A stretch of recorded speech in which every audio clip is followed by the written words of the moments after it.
안녕하세요. 요즘 캄보디아 같은 해외에서 우리 국민들이 좀 안 좋은 일에 연루된다는 소식 종종 들려오잖아요. 이게 그냥 남의 일, 뭐 사건 사고다 이렇게 넘기기엔 마음이 좀 무겁습니다. 그래서 오늘은 당신과 함께 이 문제의 뿌리를 아주 독특한 시각에서 파헤친 자료를 살펴보려고 해요. 네, 반갑습니다. 오늘 저희가 들여다볼 자료는 그 천공스승이라는 분의 법문 내용 중 일부인데요. 이게 어떤 뭐 특정 사건 자체를 막 파고든다기보다는 어, 왜 이런 일들이 자꾸 벌어질까? 그 배경에 대해서요. 사회 구조나 국제 관계, 또 우리 개개인의 문제까지 좀 연결해서 진단하는 그런 내용입니다. 그렇죠. 그래서 오늘 저희 미션은 이 법문 내용을 토대로 해서 몇 가지 핵심 질문들을 한번 따라가 보는 거예요. 예를 들면 국제사회에서 관계를 맺고도 돌보지 않는 것.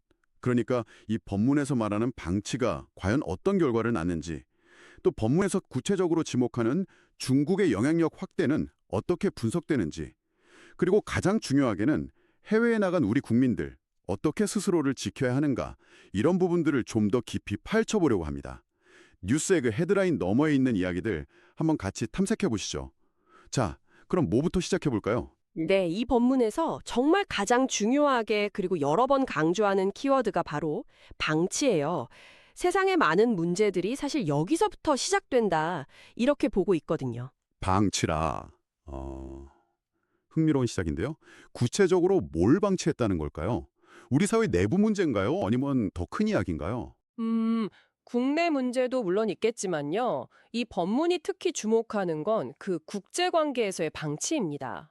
이제 밀레니엄 시대, 그러니까 2000년대 들어서면서 우리가 너무 경제 성장에만 집중하다 보니까 세계 무대, 특히 우리가 이미 관계를 맺은 국가들을 제대로 돌보지 못했다는 그런 지적인 거죠. 아, 관계만 맺어놓고? 네. 동맹이나 수교처럼 일단 관계는 맺었는데 그 이후에 실질적인 교류라던가 같이 발전하기 위한 노력, 이런 게 좀 부족했다는 겁니다. 아하, 관계를 맺는 걸로 끝나는 게 아니라는 거군요. 마치 친구 사귀어놓고 연락 한번 안 하는 그런 상황? 정확합니다. 법문에선 심지어 그런 상태가 뭐랄까 차라리 아무 관계도 안 맺은 것보다도 더 나쁠 수도 있다. 이렇게까지 말해요. 일단 관계를 맺으면 상대방은 우리한테 어떤 기대를 할 거 아니에요? 근데 그거 그냥 방치해버리면 실망이나 반감으로 이어질 수 있다는 거죠. 캄보디아 같은 경우도 우리가 관계는 맺었지만 오랫동안 실질적인 관심이나 투자를 좀 소홀히 한 결과다. 그래서 그 빈 공간에서 예상치 못한 문제들이 생겨나게 됐다. 이런 시각인 겁니다. 관계의 공백 상태가 오히려 문제의 씨앗이 될 수 있다. 아, 이거 정말 생각해 볼 지점이네요. 그럼 이렇게 우리가 관심을 좀 덜 두고 방치한 공간, 거긴 어떻게 되는 건가요? 법문에서는 이 빈자리에 다른 힘이 들어온다, 이렇게 지적한다고요? 네, 바로 그 지점이 아주 중요합니다. 법문에서는요, 한국이 뭐 경제적 이익이 좀 적다거나 아니면 인프라가 부족하다, 이런저런 이유로요, 캄보디아 같은 국가들에서 좀 적극적인 역할을 안 하거나 심지어 발을 빼는 사이에 그 공백을 중국이 파고들었다, 이렇게 분석을 해요. 아, 여기서 중국 이야기가 나오는군요. 법문에서는 이 상황을 구체적으로 어떻게 설명하고 있나요? 그 1대1로 정책을 언급하는데요. 법문의 시각은 이게 단순한 경제협력 프로젝트가 아니라는 거예요. 이걸 넘어서 해당 국가의 보이는 영역, 그러니까 지상세계뿐만 아니라 보이지 않는 영역, 지하세계까지 장악하려는 어떤 큰 그림의 일부다, 이렇게 주장합니다. 표현이 좀 강하긴 한데 나라를 통째로 삼키려는 전략과 같다, 뭐 이렇게까지 이야기해요. 와, 1대1에 대한 상당히 독자적인 해석이네요.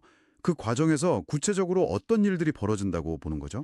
법문의 분석에 따르면 이 과정에서 중국 정부의 영향력 확대뿐만 아니라 소위 삼합회 같은 조직적인 범죄 세력들까지 같이 유입된다는 주장이 나와요.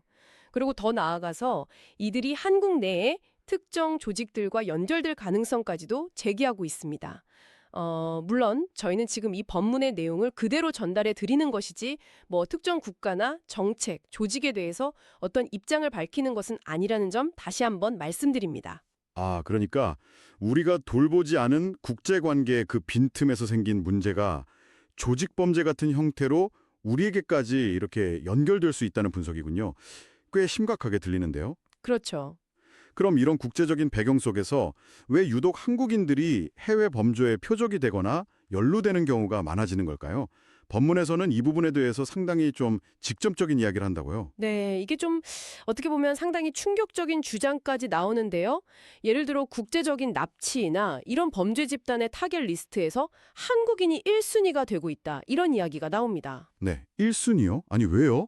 그 이유는 뭐라고 설명하나요? 크게 보면 한 두 가지 이유를 제시하는 것 같아요. 첫째는 그 국제 범죄 집단들 사이에서 있잖아요. 아, 한국 정도는 자국민 보호에 상대적으로 좀 소홀하다. 이런 인식이 있다는 겁니다. 법문의 표현을 그대로 빌리면 신경을 많이 안 쓰니까 너거를 해야지. 이런 생각이 퍼져 있다는 거죠. 와, 네. 그러니까 한국인을 대상으로 범죄를 저질러도 뭐 강력한 후속 조치나 추적이 잘 안 따라올 거다. 이런 기대 심리가 작용해서 더 매력적인 타겟이 된다는 분석이에요. 국가의 부호 시스템에 대한 외부의 인식이 범죄 타겟 선정에 영향을 미친다. 와, 이건 정말 뼈아픈 지적인데요. 그렇죠. 정말 그렇죠. 그리고 두 번째 이유는 우리 국민 개개인의 해외에서의 태도와 좀 관련이 있습니다. 일부 한국인들이 해외에 나갈 때 뭐 뚜렷한 목적이나 명분 같은 거 없이요. 그냥 단순히 돈만 벌겠다거나 혹은 너무 과시적인 모습, 법문 표현으로는 멋 내러 다니고 돈 쓰러 다니고 번지르르하게 다니는 그런 모습을 보이는 것이요. 이게 스스로를 위험에 빠뜨리는 약점이 된다는 겁니다. 아, 과시적인 태도. 네, 심지어 너만 잡으면 돈이 되겠거든. 이런 아주 직설적인 표현까지 써요. 이런 행동이 범죄자들 눈에는 아, 저 사람은 쉬운 먹잇감이다. 이렇게 비칠 수 있다고 경고하는 거죠. 그러니까 목적 없이 그냥 겉만 번지르르하게 다니는 게 오히려 표적이 될 빌미를 준다는 거군요. 그렇습니다. 반대로 법문에서는 뚜렷한 명분 그리고 올바른 목적의식을 가지고 활동하는 사람은 안전할 거다 이렇게 대조적으로 이야기해요. 심지어 하늘이 지켜준다 이런 표현까지 쓰는데요. 이게 뭐 단순히 운에 맡겨라 이런 뜻이라기보다는 올바른 자세를 가진 사람은 아무래도 행동이 신중해지고 또 현지 사회와 긍정적인 관계를 맺으려고 노력할 테니까요. 그러다 보면 자연스럽게 위험에 노출될 가능성 자체가 낮아진다. 이런 의미로 해석할 수 있겠죠. 네네. 여기서 이제 우리 스스로에게 질문을 던져보게 되는 거죠. 우리는 과연 국제사회에서 어떤 모습으로 비치고 있을까? 그리고 우리가 해외에서 활동하는 목적은 과연 뭘까? 하고 말입니다. 결국 해외에 나간다는 그 사실 자체가 중요한 게 아니라 어떤 목적과 태도를 가지고 활동하느냐 이게 안전과 직결될 수 있다는 이야기네요. 국가 시스템에 대한 인식 문제하고 또 개인의 처신 문제 이 두 가지가 복합적으로 작용한다는 분석 참 많은 생각을 하게 만듭니다. 그런데 이 법문은 단순히 뭐 외부 요인이나 시스템 문제만 지적하는 게 아니라 우리 개개인의 책임과 변화를 아주 강하게 요구한다면서요. 특히 그 일당백이라는 표현이 상당히 인상적이었습니다. 이게 무슨 의미인가요? 아, 네. 일당백, 일당백. 보통 우리가 쓸 때는 한 사람이 100사람을 당해낸다. 이런 긍정적인 의미로 많이 쓰잖아요. 그런데 여기서는 완전 정반대의 의미로 사용됩니다. 한 사람의 잘못된 행동이 100명, 그러니까 자기가 속한 공동체 전체에 피해를 준다. 이런 뜻이에요. 헉, 한 사람의 잘못이 그렇게 크게? 네. 개인의 행동 하나하나가 결코 개인적인 문제로만 끝나는 게 아니다. 한국인 전체 이미지, 더 나아가서는 인류 사회 전체에까지 영향을 미칠 수 있다. 이런 무거운 책임감을 강조하는 말입니다. 와, 생각보다 정말 어깨가 무거운데요? 네. 법문은 과거에 한국인이 처음 해외에 나갔을 때는 굉장히 성실하고 좋은 이미지였다고 해요. 그런데 시간이 흐르면서 일부 사람들이 그릇된 행동들, 뭐 법문에서는 좀 자극적이긴 한데 곰 발바락 싸 먹으러 가고 코브라 눈알 빼러 가고 이런 예를 들기도 하거든요. 그런 행동들 때문에 점차 국가 전체의 이미지를 실추시켰다 이렇게 지적합니다. 그러니까 해외를 단순한 유흥이나 과시의 공간으로 여기는 그런 잘못된 인식이 문제였다는 비판인 셈이죠. 처음에는 좋았던 이미지가 일부의 잘못된 행동 때문에 퇴색됐다. 이런 이야기군요. 그렇기 때문에 이제는 우리 스스로의 정체성, 뭐 법문에서는 이걸 좀 거창하게 홍익인간의 정신을 가진 지도자 민족, 뭐 이런 표현을 쓰는데요. 어쨌든 그런 자긍심과 책임감을 가지고 세계로 나아가야 한다 이렇게 주장을 합니다. 올바른 정신과 자세를 갖추는 게 중요하다는 거죠. 그리고 이걸 위한 어떤 정신 수양 방법의 하나로 태권도 수련을 권하기도 해요. 태권도요? 갑자기요? 그건 좀 의외인데요. 싸움 기술을 배우라는 건 아닐 테고. 네, 맞습니다. 여기서 말하는 태권도는 뭐 단순히 격투 기술을 의미하는 게 아니고요. 그 수련을 통해서 강인한 정신력, 또 위기 상황에서의 침착한 대처 능력, 그리고 사물을 좀 꿰뚫어 보는 통찰력, 이런 걸 기르라는 의미로 해석돼요. 법문에서는 태권도를 수련한 사람과 그렇지 않은 사람은 위기 상황을 대하는 그 마음가짐이나 판단력 자체가 다르다고 설명을 하거든요. 아, 그러니까 신체 단련에 넘어서는 어떤 정신적인 준비, 이걸 강조하는 거죠. 그런 깊은 뜻이 있었군요. 신체 단련을 통한 정신 수양과 상황 대처 능력 함양. 네, 이해가 됩니다. 이미 15년 길게는 20년 전부터 계속 있어 왔다고 주장을 한다는 점이에요. 그런데 최근 한 4, 5년 사이에 이런 문제들이 더 심각해지고 뭐랄까 수면 위로 폭발적으로 드러나고 있다. 이런 분석을 덧붙입니다. 오랫동안 예견되었던 문제가 이제 현실화되고 있다. 이런 위기의식을 아주 강하게 보여주는 대목이죠. 꽤 오래전부터 경고음이 울렸는데 최근 들어서 문제가 더 심화되었다. 그렇군요. 그렇다면 결국 해결책은 어디에 있다고 보는 걸까요? 이 법문은?